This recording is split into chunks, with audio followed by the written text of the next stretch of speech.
मेरा नाम अंजलि है। मेरी उम्र 30 साल है। मैं एक गांव की रहने वाली हूँ। मेरा एक देवर था जो बहुत धार्मिक, पढ़ा लिखा और हसीन था। उसकी शादी हो गई। शादी की रात मेरी देवरानी गायब हो गई। हर जगह तलाश किया लेकिन कहीं नहीं मिली। उसके बाद मेरे देवर की 2 शादियां हो गईं, लेकिन हर बार शादी की रात के वक्त देवरानी भाग जाती थी। सब परेशान थे। जब मेरे देवर की चौथी शादी की गई और कमरे में कैमरा लगवा दिया, तब सच्चाई सामने आई। हम गांव में रहते थे और हमारे गांव में कच्चे घर और ज्यादातर गरीब लोग ही रहते थे। हमारे गांव में कुछ साल पहले एक अजीब घटना हुई थी जिसे आज तक कोई भूल नहीं सका। यह वाकया क्या कोई नहीं भूल सकता। मेरा देवर मोहन बहुत धार्मिक और खूबसूरत था। उसकी शादी वाली रात एक अजीब घटना हुई। देवर की शादी वाली रात को एक रहस्यमयी शक्ति मेरी देवरानी को अगवा करके ले गई और फिर वह कहीं नहीं मिली। कोई नहीं जानता था कि देवरानी कहाँ गई और उसे कौन ले गया। घर वालों ने और देवर ने रो रो कर सब्र कर लिया। इस घटना को 2 साल गुजर गए। अब घर वालों ने देवर की दूसरी शादी करने का फैसला किया। देवर की दूसरी शादी शिवानी नाम की लड़की से हुई। शिवानी बहुत खूबसूरत लड़की थी और देवर के साथ बहुत खुश थी। लेकिन शादी के कुछ दिनों बाद ही शिवानी अचानक गायब हो गई, जैसे देवर की पहली पत्नी शादी वाली रात गायब हुई थी। इस बार सब लोग बुरी तरह परेशान हो गए और देवर भी। मोहन की दूसरी पत्नी ऐसे कैसे गायब हो सकती थी? शिवानी के घर वालों और हमारे घर वालों ने मिलकर उन्हें ढूंढने की बहुत कोशिश की, लेकिन वह कहीं नहीं मिली। मोहन ने इसे एक हादसा समझकर अपना लिया। इस बार गांव वालों ने इसे किस्मत का फैसला नहीं बल्कि बदकिस्मती समझा और पूरे गांव में मोहन के खिलाफ तरह तरह की बातें होने लगी। कुछ लोग कहते कि मोहन पर ऊपरी साया है और वही मोहन का घर बसने नहीं दे रहा है, और कुछ लोग तो यह भी कह रहे थे कि मोहन खुद ही अपनी पत्नियों को गायब कर रहा है। मोहन एक पढ़ा लिखा, सीधा लड़का था। उसके बारे में ऐसी बातें सोचने को दिल नहीं करता था। लेकिन सच क्या है यह किसी को नहीं पता था। दूसरी पत्नी के गायब हो जाने के बाद मोहन ने सब्र कर लिया। सास जिस जगह रिश्ता लेने जाती, सब लोग मना कर देते। मोहन ने 4 साल तक शादी नहीं की, लेकिन 4 साल के बाद हमारे पड़ोस गांव में एक लड़की का रिश्ता आया जिसका नाम तनु था। वे लोग मोहन के साथ होने वाले वाक्य के बारे में नहीं जानते थे, इसलिए उन्होंने तनु का रिश्ता मोहन के साथ करा दिया। हमारे घर वाले भी काफी डरे हुए थे कि यह रिश्ता भी हाथ से ना निकल जाए, इसीलिए उन्होंने जल्दी शादी तय कर दी। शादी में गांव के किसी लोगों ने शामिल होने की जरूरत नहीं समझी। तनु मोहन की पत्नी बनकर हमारे घर आ गई। सब खुश थे, लेकिन सबके दिलों में कहीं ना कहीं यह डर था कि तनु के साथ भी वही हादसा ना हो जाए जो मोहन की पहली पत्नियों के साथ हुआ था। तनु बहुत खूबसूरत और सुलझी हुई लड़की थी। उसने मोहन और हम सबको दिल से अपना लिया। लेकिन शादी के 2 महीने बाद उनके कमरे में से एक चीख सुनाई दी। जब सब घर दौड़कर कमरे में गए तो वहां पर तनु नहीं थी। उसके बाद तनु गायब हो गई और कहीं नहीं मिली।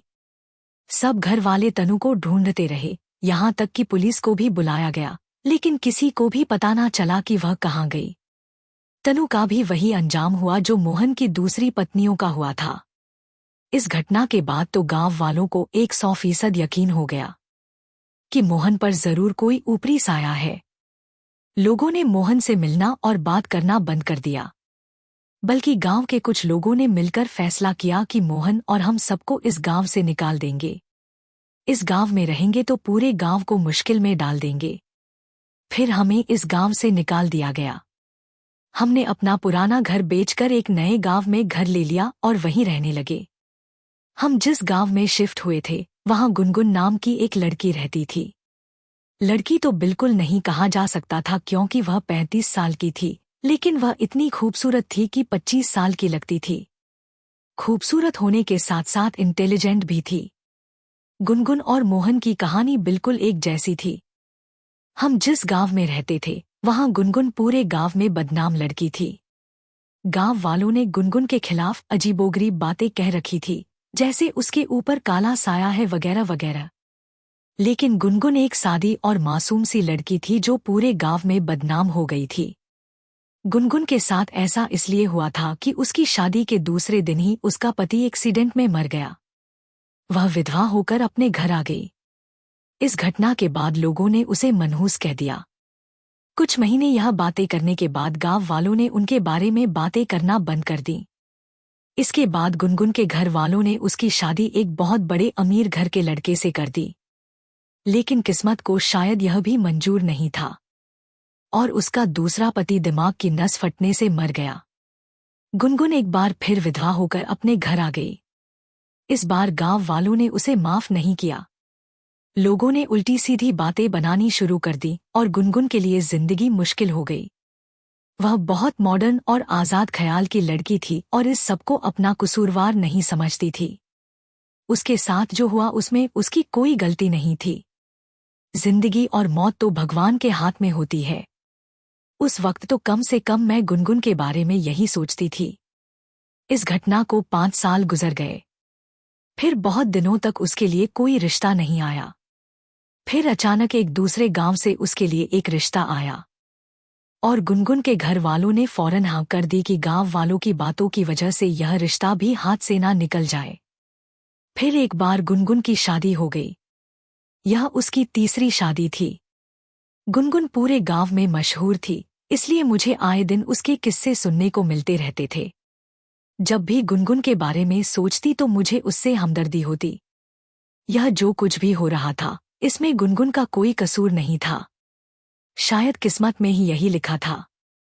एक बार फिर वही हुआ जो होना था। गुनगुन का तीसरा पति भी करंट लगने की वजह से मर गया और गुनगुन एक बार फिर विधवा का दाग लेकर अपने मम्मी पापा के घर आ गई। इस हादसे के बाद गांव वाले गुनगुन से दूर रहने लगे। जहां भी गुनगुन को देखते गाली गलौज करने लग जाते। यहां तक कि घूम घूम कर उसके भाई बहन और उसके माँ बाप भी गुनगुन को मनहूस समझने लगे। जिस तरह सब गांव वालों को मोहन के बारे में लगता था कि वह खुद अपनी पत्नियों को गायब करता है, उसी तरह गुनगुन के बारे में भी सबको यही लगता था कि वह खुद अपने पतियों का कत्ल कर रही है। हमारे घर वाले जो कि उस गांव में नए थे, गुनगुन के बारे में ज्यादा कुछ नहीं जानते थे। बस इतना जानते थे कि गुनगुन के 3 पतियों की मौत हो चुकी है। हमें भी अपने देवर की शादी कहीं ना कहीं तो करनी थी, इसलिए हमारे सास ससुर मोहन का रिश्ता लेकर गुनगुन के घर गए। गुनगुन के मम्मी पापा पहले से ही गुनगुन को लेकर परेशान थे कि कोई उसकी शादी नहीं करता, इसलिए वे मोहन का रिश्ता देखकर बहुत खुश हुए और उन्होंने हाँ कर दी। मोहन और गुनगुन की शादी तय हो गई। 3 दिन बाद दोनों की शादी हो गई। वह दोनों एक दूसरे की सच्चाई से वाकिफ नहीं थे, लेकिन गांव सब जानते थे। गांव वाले बहुत खुश थे कि वह दोनों एक दूसरे से शादी कर रही हैं। गुनगुन के 3 पति मर चुके हैं और मोहन की 3 बीवियां भाग चुकी हैं। वे खुश थे कि यह लोग आपस में शादी कर रही हैं। देखते हैं पहले कौन मरता है, असली मनहूस कौन है, मोहन या गुनगुन। मोहन शादी के बाद गुनगुन को अपने घर ले आया। गुनगुन जाकर कमरे में बैठ गई और मोहन बाहर मेहमानों के पास चला गया। गुनगुन काफी देर तक कमरे में अकेली बैठी मोहन का इंतजार करती रही, लेकिन मोहन अंदर नहीं आया। गुनगुन अब उठकर मेहमानों के पास जाकर अपने पति को बुलाना चाहती थी। गुनगुन के लिए यह सब बहुत अजीब था। उसके साथ ऐसा पहली बार हो रहा था कि उसके पति ने उसे शादी के दिन अकेले छोड़ दिया था। मोहन को जब भी टाइम मिलता गुनगुन के पास जाकर बैठता और उससे प्यार भरी बातें करता, लेकिन वह अब भी मोहन को लेकर थोड़ा डर रही थी कि कहीं उसके साथ भी वही ना हो जो उसके पहले 3 पतियों के साथ हुआ था। एक दिन रात को जब मोहन गुनगुन के साथ कमरे में बैठा हुआ था, गुनगुन ने मोहन से उसकी 3 बीवियों के बारे में पूछा कि वे कहाँ हैं और उनके साथ क्या हुआ। मोहन ने जवाब दिया, उन्हें छोड़ो, तुम अपनी बताओ। गुनगुन ने फिर पूछा, क्या तुम्हें उनके बारे में बताना अच्छा नहीं लगता? मोहन ने कहा, नहीं, मुझे उनके बारे में बात करना बिल्कुल अच्छा नहीं लगता। मैं बहुत परेशान हो जाता हूँ। गुनगुन ने कहा, ठीक है, लेकिन अगर तुम मेरी तरह हो तो फिर मुझे तुम्हारे साथ डरना नहीं चाहिए। मोहन ने चौंक कर पूछा, तुम्हारी तरह मतलब? गुनगुन ने जवाब दिया, मैं एक चुड़ैल हूँ। मैं अपने पतियों का खून पीती हूँ। मोहन ने मुस्कराते हुए कहा, तो तुम मेरी तरह हो? गुनगुन ने फिर पूछा, तुम्हारी तरह मतलब? मोहन ने जवाब दिया, मैं भी अपनी बीवियों को मारकर उनका मांस खाता हूँ। दोनों एक दूसरे की असलियत जानकर हैरान थे, लेकिन दोनों ने एक दूसरे से मिलकर सच्चाई जान ली थी। अब दोनों एक दूसरे के साथ खुश रहने लगे थे, क्योंकि दोनों एक जैसे थे। लेकिन एक दिन मोहन ने गुनगुन का हाथ काट लिया। गुनगुन ने जोर से चीख मारी और दोनों के बीच जोरदार लड़ाई हो गई।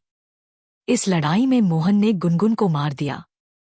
मोहन की सच्चाई अब सबके सामने आ गई थी। गांव वालों को अब मोहन और गुनगुन की सच्चाई का पता चल गया था। अब वह दोनों ही गांव के लिए खतरा नहीं रहे। मोहन और गुनगुन की मौत ने गांव को डर से मुक्ति दिलाई।